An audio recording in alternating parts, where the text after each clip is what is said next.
So guys, जैसा कि हमने पिछले एपिसोड में देखा कि युवाओं ने अंडरग्राउंड सोल टूल कंपटीशन के फाइनल में ये गुई को हराकर चैंपियनशिप जीत ली। युवाओं की पावर देखकर होली स्पीड चर्च के एल्डर्स खुश हो गए, जबकि यूलिंग उसे मारने की प्लानिंग बना रहा था। फिर अब हम एल्डर जुआन को देखते हैं। युवाओं के सोल टूल कंपटीशन जीतने से वो बहुत ही ज्यादा खुश थे। वो सोचते हैं कि युवाओं इतना ज्यादा काबिल है कि उसने सोल टूल कंपटीशन भी जीत लिया। मैं यकीन के साथ कह सकता हूँ कि उसका भविष्य काफी अच्छा होगा। अब मुझे बस केतो और युवाओं के बाहर निकलने का इंतजार करना है ताकि हम सही सलामत यहाँ से बाहर निकल सके। शिशुई अलायंस के इविल सोल मास्टर्स युवाओं की तारीफ करके दूसरे अलायंस मास्टर्स की बेइज्जती करने लगते हैं, जिससे उन्हें काफी गुस्सा आता है, पर वो कुछ नहीं कर सकते थे, इसीलिए वो चुपचाप वहाँ से चले जाते हैं। यूलिंग युवाओं को सन मून इंपियल नीडल देकर कहता है कि तुम बहुत ही ज्यादा टैलेंटेड हो। कंपटीशन खत्म होने के बाद तुम मेरे पास आना, मैं तुम्हें सन मून इंपियल नीडल से कुछ खास सीक्रेट बताना चाहता हूँ। फेंग लिंग भी वहाँ गई। वो युवाओं को एक बॉक्स देकर कहती है कि शिशुई अलायंस की तरफ से तुम्हें कंपटीशन जीतने का इनाम दिया जाता है। बॉक्स को देखकर यूलिंग हैरान था। वो सोचता है कि इस बॉक्स में लेवल 9 सोल गाइडेड एलेट्री है। यह हमारे एम्पायर का स्ट्रेटेजी सोल टूल है। आखिर इतना खतरनाक हथियार शिशुई अलायंस के पास कैसे आ गया?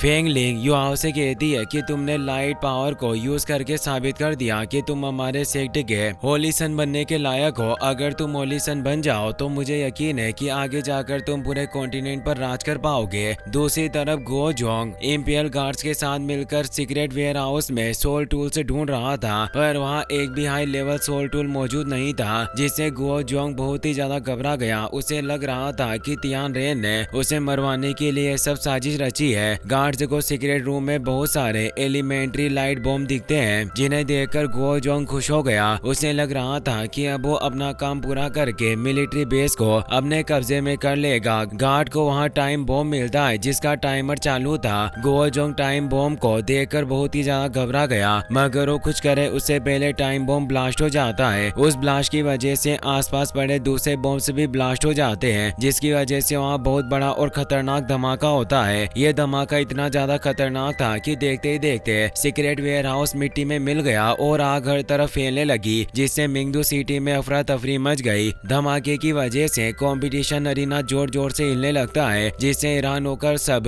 अरीना से बाहर निकल गए। युवा भी केतो के साथ वहाँ से जाने लगता है। एल्डर जुआन वहाँ आकर उन्हें अपने साथ लेकर जाते हैं। दुबूसी और उनके साथ ही सीक्रेट टनल से होते हुए सन मून एम्पायर से बाहर निकल रहे थे। उन्हें भी धमाके के बारे में पता चल जाता है, जिससे खुश होकर सब श्रेक एकेडमी की तारीफ करने लगे। टाइम बॉम्ब के धमाके की आग रॉयल पैलेस तक पहुँच गई और पूरा पैलेस बर्बाद हो गया। पूरी मिंगदू सिटी को धमाके के बारे में पता चल जाता है और तबाही देखकर सबके रोंगटे खड़े हो गए। एल्डर जिंग सोचते हैं कि अच्छा हुआ कि मैंने होंग चेन जियो और मेंग को पैलेस में छिपा कर रखा था, वरना आज मैं अपने दोनों पोते पोती को खो देता। रॉयल पैलेस को अपने आंखों के सामने बर्बाद होता देख तियान रेन को बहुत बुरा लगता है, पर वो कुछ नहीं कर सकता था। वो गुस्से में पूछता है कि आखिर ये सब किसने किया। रॉयल गार्ड बताता है कि सारे हथियार शहर के लोगों से छिपा कर सीक्रेट वेयर हाउस में रखे जाते हैं। हमें अभी पता चला कि वेयर हाउस से बहुत सारे रेयर मेटल से चोरी हुए हैं और प्रिंस गो जोंग ने सिटी को बचाने के लिए खुद का बलिदान दे दिया।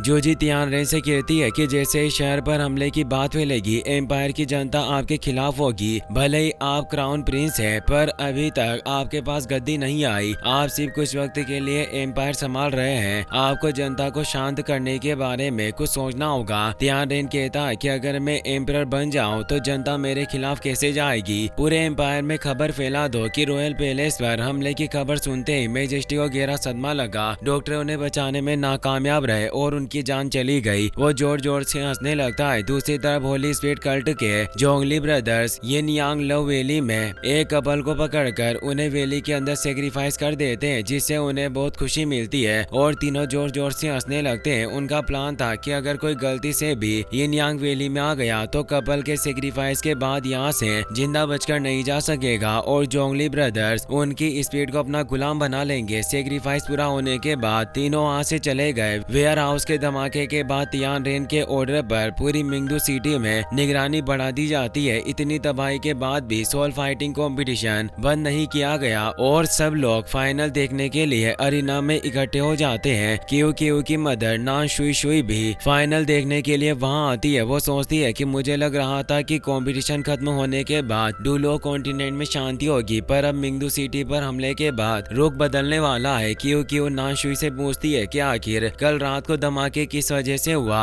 यह सोल फाइटिंग कंपटीशन बहुत ही ज्यादा खतरनाक है, इसीलिए फाइनल खत्म होते ही मैं आपके साथ घर चलूंगी। नानशुई कहती है कि तुम्हें ये सब बातें करके मुझे खुश करने की जरूरत नहीं। मैं जानती हूँ कि तुम टैंक सेक्टर के मेंबर युवाओं से बैटल हार गई। मैं आज उसे ही देखने के लिए सन मून एम्पायर में आई हूँ। मैं देखना चाहती हूँ कि आखिर युवाओं में ऐसी क्या खास बात है जो तुम उसकी इतनी तारीफ करती हो। क्यों कहती है कि मैं भी फाइनल शुरू होने का इंतजार नहीं कर सकती, लेकिन मुझे समझ नहीं आ रहा है कि आखिर दोनों फाइनलिस्ट श्रेक एकेडमी और टैंक सेक्टर के मेंबर अभी तक अरीना में क्यों नहीं आए, यहाँ तक कि उनका कोई साथी भी यहाँ मौजूद नहीं है। नानशुई कहती है कि शहर पर हमले के बाद सारी चीजें बदल चुकी है। मैं उम्मीद करती हूँ कि फाइनल शांति से पूरा हो जाए और सही सलामत घर जा सके। तियानरेन जूजी और जोंगलीवो के साथ अरीना में आता है। जूजी को युवाओं की बहुत फिक्र हो रही थी। वो सोचती है कि मुझे उम्मीद है कि युवाओं और उसके दोस्त सही सलामत सिटी से बाहर निकल गए हो। एल्डर जिंग सोचते हैं कि हैरानी की बात है कि श्रेक एकेडमी और टैंक सेक्टर फाइनल के वक्त यहाँ मौजूद नहीं है। यहाँ तक कि जिंग लुओ एकेडमी और स्नो डीमन सेक्टर के मेंबर्स भी गायब है। मैं यकीन के साथ कह सकता हूँ कि कल रात के धमाके में उनका हाथ होगा, इसीलिए वो फाइनल में नहीं आए। वो तियानरेन से पूछते हैं कि दोनों फाइनलिस्ट टीम गायब है, अगर आपकी इजाजत हो तो मैं गार्ड्स को भेजकर उनका पता लगाता हूँ। तियानरेन उनकी बातों का कोई जवाब नहीं देता। वो माइक में कहता है कि इस साल के सोल फाइटिंग कंपटीशन में हमें बहुत खतरनाक और ताकतवर सोल मास्टर्स देखने को मिले। आखिर में हम सब फाइनल के करीब पहुंच चुके हैं, मगर अफसोस की बात है कि फाइनल में पहुंचने वाली दोनों टीम से श्रेक एकेडमी और टैंक सेक्टर किसी वजह से यहाँ नहीं पहुंच सकी। यह कहते हुए वो अपने पैरों पर खड़ा हो जाता है, जिससे सब लोगों के होश उड़ गए। उन्हें समझ नहीं आता कि आखिर तियानरेन अपने पैरों पर कैसे खड़ा है। तियानरेन कहता है कि भले ही दोनों टीम फाइनल में मौजूद नहीं है, पर हमारे सन मून एम्पायर में आप सब लोगों का मनोरंजन करने का इंतजाम किया है। अचानक पूरे अरीना के आसपास एक डिफेंसिव शील्ड एक्टिवेट हो जाती है और वहां रॉयल आर्मी आ जाती है, जिससे सब घबरा गए। उन्हें समझ आ जाता है कि तियानरेन ने अरीना में मौजूद सभी लोगों को कैदी बना लिया और आर्मी के वहां होते हुए कोई कुछ नहीं कर सकता। तियानलोंग गार्ड्स से फाइट करने के लिए तैयार था, लेकिन तभी evil monarch soul masters team वहां आ जाती है। वो सब तियानरेन के ऑर्डर मानने के लिए तैयार थे, जिससे जूजी हैरान हो जाती है। वो सोचती है कि evil monarch soul masters team sun moon empire की 5 सबसे खतरनाक टीम्स में से एक है। मुझे यकीन नहीं हो रहा कि क्राउन प्रिंस ने टॉप लेवल कॉम्बैट पावर इकट्ठा कर ली। तियानरेन कहता है कि कल रात अचानक सिटी पर खतरनाक हमला हुआ, जिसकी वजह से हमें भारी नुकसान का सामना करना पड़ा और उसी हादसे में हमारे मेजेस्टी की जान चली गई। इस मुश्किल की घड़ी में हमें सिटी को मार्शल लॉ के अंतर्गत रखना होगा, इसीलिए कोई भी बिना इजाजत सिटी से बाहर नहीं जा सकता। भले ही तुम सब कंपटीशन देखने के लिए आए हो या हिस्सा लेने के लिए, तुम सब शक के घेरे में आते हो, इसीलिए हमें ना चाहते हुए भी सबसे पूछताछ करनी होगी। बेहतर होगा कि तुम शांति से हमारा साथ दो। क्यू और बाकी सोल मास्टर्स अपनी सोल रिंग से एक्टिवेट करने की कोशिश करते हैं, पर अरीना में चारों तरफ पॉइजन फैला हुआ था, जिस वजह से कोई अपनी सोल रिंग से एक्टिवेट नहीं कर पाता। रॉयल गार्ड्स सब लोगों को अरीना के बीच में खड़ा कर देते हैं। नानशुई क्यू से कहती है कि तुम्हें मौका देकर यहाँ से बाहर निकलना होगा। जूजी तियानरेन से श्रेक एकेडमी और टैंक सेक्टर के बारे में पूछती है। तियानरेन कहता है कि तुम्हें फिक्र करने की जरूरत नहीं, वो बेवकूफ एम्पायर से जिंदा बचकर नहीं निकल पाएंगे। वहीं युवाओं और उसके साथी एक जंगल में पहुंच जाते हैं। कोहरा ज्यादा होने की वजह से वो उड़ना बंद करके पैदल जंगल पार करने लगे। वो तो कहती है कि मुझे कोहरा काफी अजीब लग रहा है, पर मैं समझ नहीं पा रही कि इसमें क्या खतरा है। वांग क्यू कहती है कि कोहरे में जहर नहीं है, पर ये बहुत ही ज्यादा रहस्यमयी और अजीब है, इसीलिए हम सबको संभल कर रहना होगा।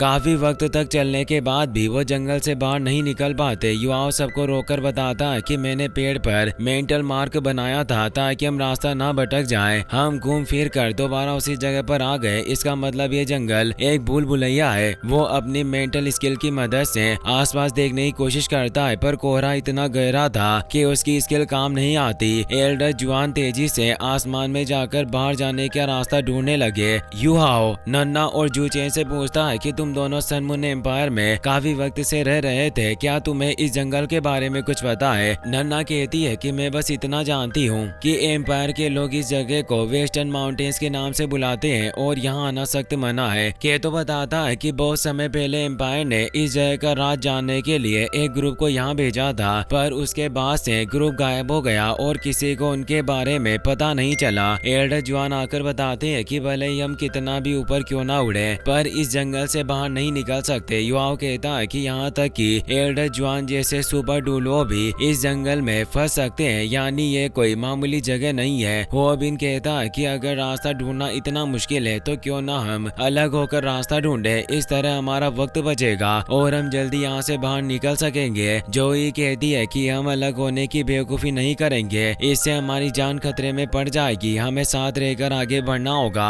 हम युवाओं के मेंटल मार्क की मदद से बाहर निकलने का रास्ता ढूंढ लेंगे। सब एक साथ बाहर निकलने के रास्ते ढूंढने लगे, पर उन्हें रास्ता नहीं मिलता और वो यिन यांग लव वैली के करीब पहुंच जाते हैं। इसी के साथ ये एपिसोड यहीं पर खत्म हो जाता है।